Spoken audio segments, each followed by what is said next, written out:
মন্দিরে সমবেত হয়েছেন কেন? কারণ আজ হয়েছে জগন্নাথ দেবের স্নান পূর্ণিমা, স্নানযাত্রা মহোৎসব। তো সেই স্নানযাত্রা মহোৎসব উপলক্ষে আপনারা ইতিমধ্যেই জগন্নাথের স্নানযাত্রায় অংশগ্রহণ করেছেন, জগন্নাথের স্নানযাত্রা আপনারা দর্শন করলেন।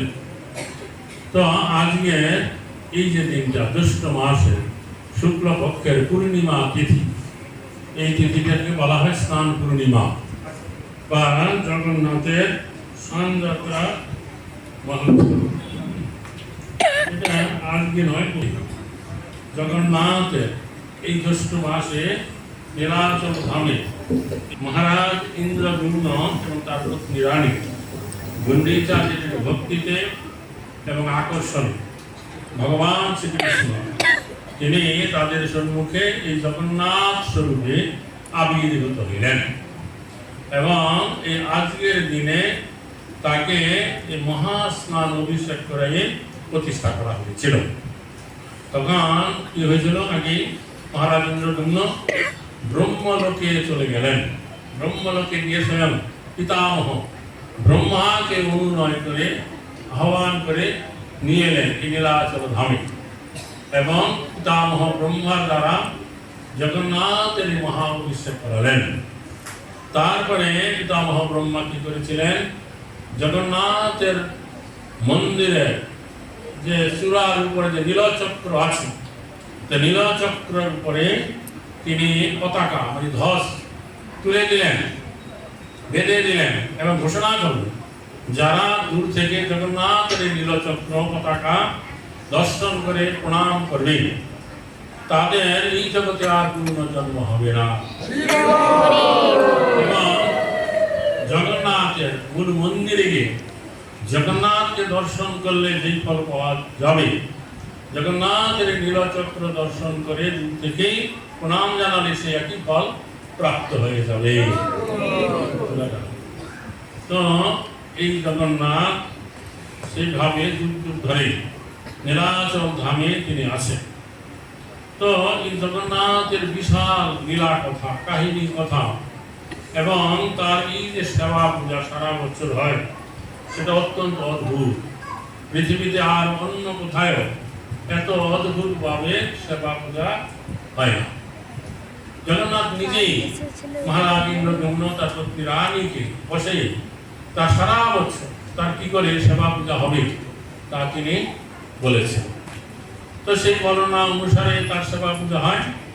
আবার কোনো কোনো ভক্ত যখন নীলাচলে জগন্নাথকে দর্শন করতে গেছেন, দর্শন করে কোনো ভক্তের যখন কোনো একটা সেবা করার বাসনা হয়েছে, সেই সেবা জগন্নাথ গ্রহণ করেছেন। সেই সেবা গ্রহণ করেছেন। তার একটা কথা বলছি, যেমন জগন্নাথপুরীতে একটা বয়স্ক বিধবা মহিলা ছিল, তিনি রোজ জগন্নাথকে দর্শন করতে যেতেন এবং জগন্নাথকে তিনি পুত্র ভাবে দেখতেন, বাৎসল্য রসের ভক্ত প্রাপ্ত হইলেন এবং তিনি দেখতে দেখতে তিনি চিন্তা করলেন যে জগন্নাথের প্রতিদিন এত রাশি রাশি অন্ন ব্যঞ্জন পিঠাপানা ভোগ হয়, নিশ্চয়ই জগন্নাথের কি হয় পেটের পীড়া হয়ে যায়, বাৎসল্য ভক্ত। তাই তিনি চিন্তা করলেন জগন্নাথের যাতে করে পেটের পীড়া না হয় তার কোনো একটা ব্যবস্থা করতে হবে। তখন তিনি কি করলেন, তারপর থেকে যে নিম গাছ আছে, নিম গাছের নিম পাতা সংগ্রহ করলেন এবং তা ভালো করে ধুলাবালি ছাড়াই জলে ধুইলেন, তারপরে শিল নোড়ায় বাটলেন, বেটে সেই যে জগন্নাথের নিম পাতা, বাটা নিম পাতা, তা কলা পাতায় পেঁচিয়ে নিমহন্ত আগুনে তিনি পোড়ালেন। তারপরে কোটায় ভর্তি করে কাপড়ের আঁচলে গুজে লুকে তিনি মন্দিরে নিয়ে গেলেন। জগন্নাথ মন্দিরের নিয়ম আছে যে যা কিছু জগন্নাথকে ভোগ লাগানো হবে, মন্দিরের ভিতরে যে জগন্নাথের জন্য রন্ধনশালা আছে তার ভিতরে যা তৈরি হবে সেটাই জগন্নাথকে ভোগ দেওয়া যাবে। বাইরে থেকে তৈরি করা কোনো খাবার ভিতরে নিয়ে ভোগ দেওয়া যাবে না। তাই ওই বুড়িমা কি করতো, লুকিয়ে নিয়ে যেত। সেইভাবে চল এবং জগন্নাথের কাছে গিয়ে তা খুলে হাতে দিয়ে বলতো রে জগন্নাথ খা, আর জগন্নাথ তাই খেয়ে নিতেন। তারপরে একদিন ধরা পড়ে গেলেন যেন ওখানে যে মেন গেট দিয়ে সিংহদ্বারে যে প্রহরীরা আছে তারা যখন চেক করছিলেন তারা বলছেন যে বুড়িমা তোমার এখানে কিছু দেখাচ্ছে, সেখানে কি বোঝা আছে? তখন তারা বের করে দেখলো যে একটা কৌটো আছে, বলছে এগুলা কি? বলছে আমার একটা ছেলে আছে ভিতরে, ওকে আমি এটা রোজ খাওয়াই, ও যদি এটা না খাবে ওর পেটের পীড়া হবে। তো বলছে এই সমস্ত জগন্নাথ মন্দিরের ভিতরে নেওয়া চলবে না।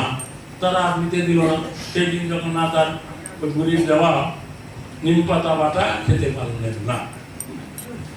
তখন রাত্রে জগন্নাথকে না, জগন্নাথ রাজা, জগন্নাথের প্রধান সেবক হচ্ছে উত্তর দেশের রাজা, তাকে স্বপ্নে দেখা দিয়ে বললেন দেখো আমার একটা বুড়া মা আছে, সে রোজ আমার জন্য কি করে নিম পাতা বেটে আগুনে পুড়িয়ে আমাকে এনে খাওয়ায়।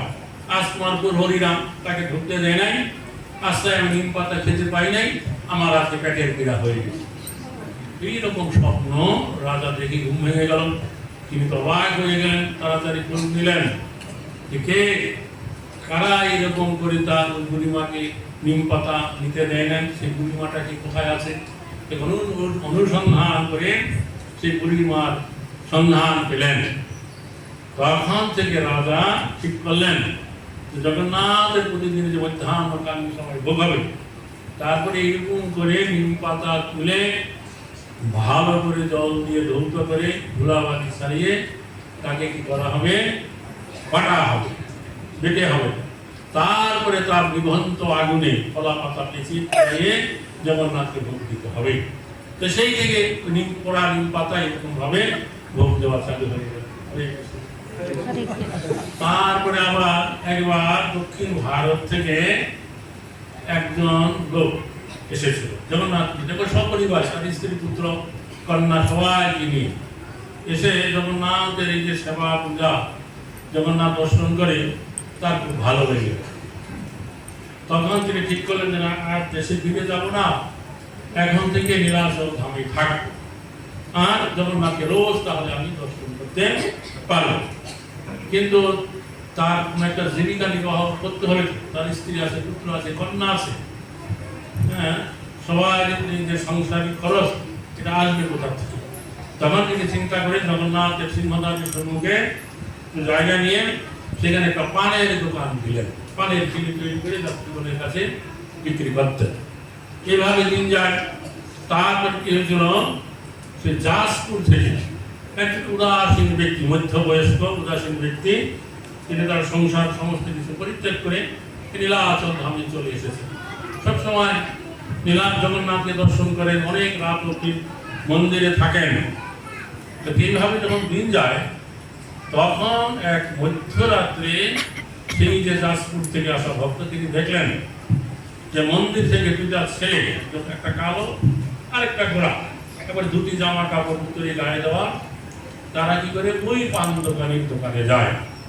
তারা যখন ফিরে মন্দিরে আবার যায় তখন পান খেলে পরে যেমন লোকের মুখটা লাল হয়ে যায়, ওদের মুখটা এরকম পর্ব 2-3 দিন দেখলেন।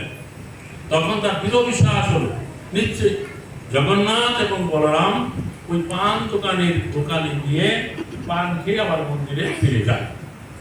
তখন তিনি সেই যে পান দোকানে গিয়ে জিজ্ঞাসা করলেন যে আমি দেখছি গত 2-3 দিন ধরে দুইটা ছোট্ট ছেলে তোমার দোকানে আসে এবং তোমার দোকান থেকে পান খেয়ে ওরা চলে যায়।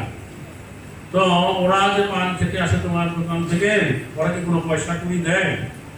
তখন সে পান দোকানি বলছে যে দেখুন ওই দুটা ছেলে দেখতে এত সুন্দর, আমার কাছে এসে যখন পান চায়, আমি যখন পানের খিলি তৈরি করে ওদের হাতে দেই, আমার হাত থেকে ওরা সেই পানের খিলি নিয়ে মুখে দিয়ে এমন করে চিপে খায়, আমার এত ভালো লাগে যে আমি ওদের কাছে আর পয়সা চাইতে পারি না। তখন বলছে না না না, দেখো তোমার সংসার আছে, স্ত্রী পুত্র পরিবারজন আছে, তুমি কয়দিন এরকম করে বিনা পয়সায় আর পান দিতে পারবে, আর যদি ওরা আসে তুমি ওদের কাছে পয়সা চাইবে, কেমন? আচ্ছা ঠিক আছে। তো সেই দিন রাত্রে যখন কৃষ্ণ বলরাম এসেছে এবং পান দোকানের কাছে এসে পান চাইছে, তো সেই ভক্তের সিদ্ধান্ত অনুসারে সেই দোকানদার বলছে তোমরা তো গত কয়েকদিন থেকে আমার কাছ থেকে এসে পান নিয়ে খাও, কিন্তু কোনো পয়সা কিন্তু দেও না। আমি রোজ রোজ কয়দিন তোমাদের বিনা পয়সায় আমি পান দিতে পারি, তোমরা কি পয়সা পাতি কিছু এনেছ? তখন ওরা বলছে যে না না, আমার তো পয়সা পাতি আনি নাই, তুমি আজকে আমাদেরকে পান দাও, কালকে আমি তোমাদের জন্য আমরা পয়সা নিয়ে আসবো। তখন পান দোকানি বলছে কালকে যদি তোমরা না আসো তাইলে কি হবে, তো আমি কি করে পান দিতে পারি? তাই তোমরা একটা কাজ করো, তোমাদের কাছে যা কিছু আছে কিছু বন্ধক রাখো আমার কাছে, কালকে এসে যখন পান খাবে পয়সা দেবে, তখন আমি সেই বস্তুটা ফিরিয়ে দেবো। তখন ওরা বলছে ঠিক আছে, আমাদের কাছে যে গলবস্ত্র আছে গলবস্ত্র যেটা রাখো পান দেবে। তখন গলবস্ত্র দুইটা রেখে ওরা পান খেয়ে সেখান থেকে চলে গেছে। তো তারপরে যখন শেষ রাত্রে জগন্নাথকে জাগানো হবে এবং মঙ্গল আরতি হবে, তখন পূজারীরা দেখছে জগন্নাথ বলদেবের গলবস্ত্র দুইটা নাই। কি হলো? তারা খোঁজ করছে, এখানে তো আর কেউ আছে না পূজারীরা ছাড়া। রাজার কাছে খবর চলে গেছে, রাজা তো রেগে গেছে যে নিশ্চয়ই তোমরা কোনো কিছু করেছো, নাকি জগন্নাথের বলরামের গলবস্ত্র কোথায় যেতে পারে। তারা খোঁজ করতেছে, কিছুতেই খুঁজে পায় না। তখন রাজাও পথে নেমে পড়েছেন। তখন সেইকে জাজপুর থেকে আসা ভক্তটা সে তখন রাজার কাছে বলছে, মহারাজ একটা রহস্য আছে, পান দোকানের কাছে গিয়ে জগন্নাথ বলদেব পান খায়, নিশ্চয়ই পান দোকানের কাছে জগন্নাথ বলদেব ওই পান ওই গলবস্ত্র রেখে বন্ধক রেখে পান খেয়ে চলে গেছে। তখন রাজা ওই লোকটাকে নিয়ে পান দোকানের কাছে গেছে, গিয়ে তখন ওই ভক্তরা জিজ্ঞাসা করছে কালকে ওরা এসেছিল? বলছে হ্যাঁ। বলে ওরা পয়সা পাতি আনে নাই, আমার কাছে ওদের গলবস্ত্র রেখে পান খেয়ে চলে গেছে। রাজা তখন গাই গলবস্ত্র দুটা বের করে, যেই না বের করে সে তো জগন্নাথ বলরাম নিয়ম করলেন যে জগন্নাথ এরকম পান খেতে ভালোবাসে, পান খাওয়ার জন্য মন্দির থেকে বেরিয়ে পান দোকানের কাছে গিয়ে পান খায়। এখন থেকে জগন্নাথকে প্রতিবার যতবার ভোগ লাগবে পানের খিলি তৈরি করে জগন্নাথকে ভোগ দেওয়া হবে। এবং তখন যেহেতু ওই পান দোকান থেকে জগন্নাথ বলরাম পান খেয়েছিল, তাই রাজা নির্ধারণ করে দিলেন ওই দোকান থেকেই পানের খিলি তৈরি করে আনা হবে, সে পানের খিলি সরবরাহ করবে। বোঝা গেছে? এই যে ঘটনাটা এটা কয়েকশো বছর আগে হয়েছে। এখনো সেই পান দোকানটা আছে, তার বংশধররা সেই পান দোকান চালায় এবং তার বংশধররাই জগন্নাথকে প্রতিদিন যতবার ভোগ হয় পানের খিলি তৈরি করে সরবরাহ করে থাকে। যাই হোক, জগন্নাথের এমনি আছে, জগন্নাথ বলে দিয়েছে কিভাবে তার সেবা পূজা হবে, সরবরাহ করতেন। জগন্নাথ কিন্তু এই স্টিলের হাড়ি, তামা পিতলের হাড়ি, খন্তা ব্যবহার হয় না। সেখানে এই কুম্ভকারেরা হাড়ি তৈরি করে লরিকে লরি হাড়ি বিভিন্ন সাইজের মন্দিরে সরবরাহ করে রন্ধনশালায়। তাই দিয়ে জগন্নাথের রন্ধন কার্য হয় এবং রন্ধন হয়ে গেলে সেই হাড়ি আর পুনরায় ব্যবহার বাতিল হয়ে যায়। বুঝতে পারছেন? তারপরে যেই সত্যযুগে যেই কুম্ভকারেরা এটা সরবরাহ করতো, তাদের বংশধররাই সারা বছর এই মাটির পাত্র তৈরি করে খুব দেন, সরবরাহ করে। তারপরে এই জগন্নাথের যে রন্ধনশালায় রন্ধন হয়, এটা কোনো কাঠ কয়লা বা ইলেকট্রিকের রান্নায় হবে না, এটা কাঠের জ্বালানি, বন থেকে তুলে আনা কাঠ কেটে শুকানো হবে, সেই কাঠ দিয়ে রন্ধন হবে। সেই যে রন্ধন হবে সে এক অদ্ভুত ব্যাপার। সেখানে দুটা কুয়া আছে, সেই কুয়া দুটাকে বলা হয় গঙ্গা এবং যমুনা। সকালবেলা যত জল লাগবে, যাদের পুরো দায়িত্ব আছে শুধু ওই জল তোলা, দড়ি বালতি দিয়ে সেই জল তুলবে। এখন ইলেকট্রিক আছে, টুলু পাম্প আছে, সুইচ টিপলে জল দিয়ে যাবে, তার কিন্তু ব্যবহার হবে না। সেই নিজে হাতে ধরে বালতি ফেলে জল তুলতে থাকবে, সেই জল দিয়ে জগন্নাথের রন্ধন কার্য চলবে সারা বছর প্রতিদিন। তারপরে যা এই যে অনেক রকম বাজারে তো এখন নানা রকমের কি আছে, সবজি না মশলা আছে, গুঁড়া মশলা, মাথা জিরে আর শিলনোড়া বেটে আর রান্না করতে হয়, মশলা বাটতে হয়। কিন্তু জগন্নাথ মন্দিরে তা হয় না। 40 জন লোক আছে সেখানে প্রতিদিন, যে ধনে মরি আরো অন্যান্য যা কিছু তারা বাটনা বাটবে। সেই সত্য যুগের শিল্পরা বড় বড় ভিতরে 10 টাকা টিকিট দিয়ে গিয়ে দেখতে পারবে। সেই গিয়ে শিল্পরায় তারা বাটে 40 জন লোক, তাদের দায়িত্ব হচ্ছে বাটনা বেটে চলে যাওয়া। আর সত্য যুগে যে সমস্ত শাকসবজি আমাদের দেশে ছিল, যা দিয়ে জগন্নাথের ভোগ রান্না হতো, তাই দিয়ে হবে। পরবর্তীকালে আমাদের দেশে বিদেশ থেকে যেই সমস্ত শাকসবজি প্রবেশ করেছে, সেই সমস্ত শাকসবজি ব্যবহার হয় না বা হবে না। কিরকম যে ফুলকপি, বাঁধাকপি, গোল আলু, টমেটো এবং এই লঙ্কা, বুঝতে পারছি, এগুলো আমাদের দেশে ছিল না, পরে বিদেশ থেকে ঢুকেছে। তাই এই সমস্ত দ্রব্যাদি দিয়ে জগন্নাথের রন্ধন কার্যে ব্যবহার হয় না। ঝালের জন্য কি করা হতো? আদা, গোলমরিচ এবং সই ঝাল। সই ঝাল ছিলেন তো? সই ঝাল ব্যবহার করা হয়, বুঝতে পারছেন। তবে এখন বর্তমানে যেহেতু জগন্নাথের রান্না তেলে হয় না, ঘিয়ের দ্বারা রান্না হয়, তাই আনন্দ বাজারে কি করা হয়, যেহেতু যাদের ঘিয়ের রান্না খাওয়ার অভ্যাস নাই, তাদের ঘিয়ের রান্না খেলে পেটে অম্বল হয়ে যায়।